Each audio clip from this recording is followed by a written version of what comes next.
अस्सलाम वालेकुम। तबीयत कुछ में आज आलू गोश्त की रेसिपी बन रही है। आलू गोश्त की इस मज़ेदार रेसिपी के लिए सबसे पहले मैंने यहाँ पर गोश्त लिया है। ये तकरीबन 750 ग्राम के करीब है। इसमें आलू जाएंगे। 2 मीडियम साइज़ के आलूओं को मैंने काट लिया है।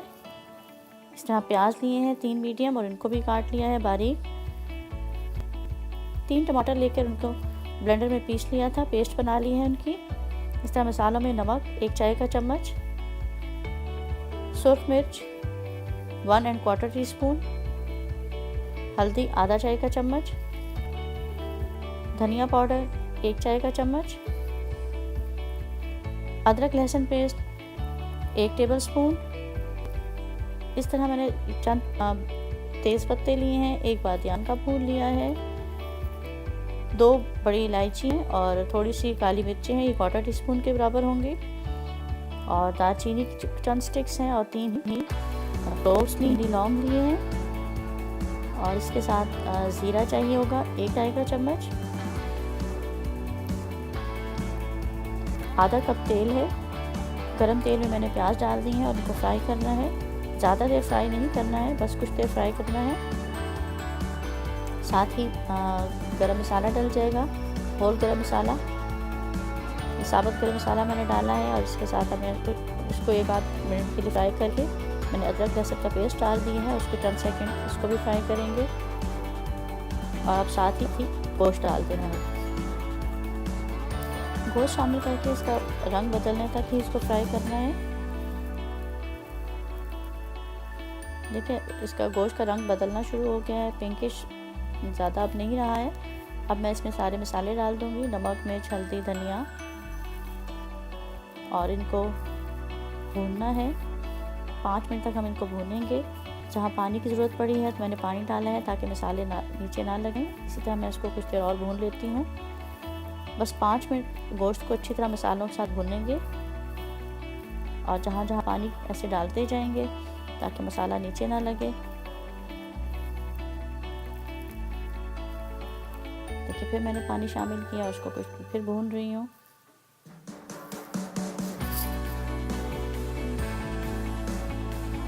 अब गोश्त गलाने के लिए मैं पानी डाल रही हूँ। पानी आप अंदाजे से डालें, इसमें गोश्त गल जाए। गोश्त गलने में टाइम तो लगता है, लेकिन जब ही बन जाती है रेसिपी इतनी देर नहीं लगता है। देखिए बॉयल आ गया है, और इसको कवर करके मैं इतनी देर पकाऊंगी कि गोश्त गल जाए। और फिर आपको दिखाते हैं जब गोश्त गलने के बाद। देखिए गोश्त गल चुका है और पानी ड्राई हो चुका है। मैंने बहुत ज़्यादा गोश्त को नहीं गलाया है कि हड्डियों से अलग हो जाए। अब मैंने आलू भी डाल दिए क्योंकि हमें आलू भी गलाने हैं, इसलिए गोश्त को बहुत ज़्यादा नहीं गलाएंगे।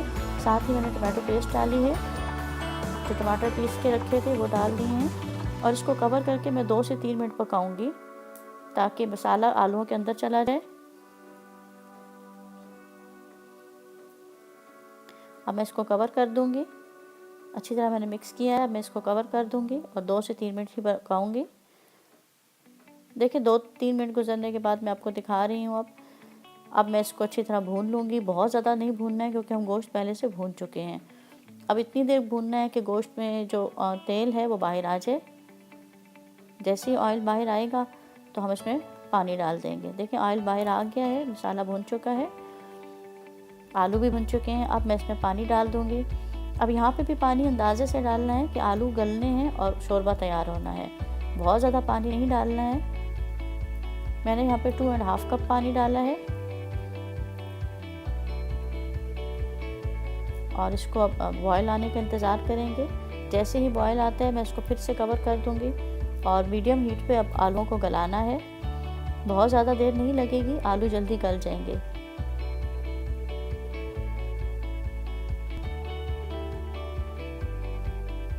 देखिए बॉयल आ गया है इसमें। अब इसको हम कवर कर देते हैं, और कवर करके इसको पकने देते हैं ताकि आलू गल जाए। आलू गलते हैं तो फिर देखिए यहाँ पे आलू गल चुके हैं और शोरबा तैयार हो चुका है। बहुत ज़्यादा शोरबा पतला नहीं होना चाहिए, कंसिस्टेंसी आप अपने मुताबिक चेक कर लें। अब इसमें मैंने गरम मसाला पाउडर शामिल किया है, और इसको मैं 5 से 10 मिनट के लिए बिल्कुल हल्की आंच पर इसको रख दूँगी। 10 मिनट बाद देखिए घी ऊपर आ गया है, तमाम ऑयल जो हमने डाला था वो ऊपर आ गया, और हमारा आलू गोश्त तैयार हो चुका है। मैंने चूल्हा बंद कर दिया है। देखिए मैंने इसको आपको सर्व करके दिखा दिया है। आप इस रेसिपी को ज़रूर ट्राई कीजिए। मज़ेदार आलू गोश्त एंजॉय कीजिए। लेकिन इसके साथ चैनल को सब्सक्राइब करना, वीडियो को शेयर करना और लाइक करना बिल्कुल ना भूलें। अल्लाह हाफिज़।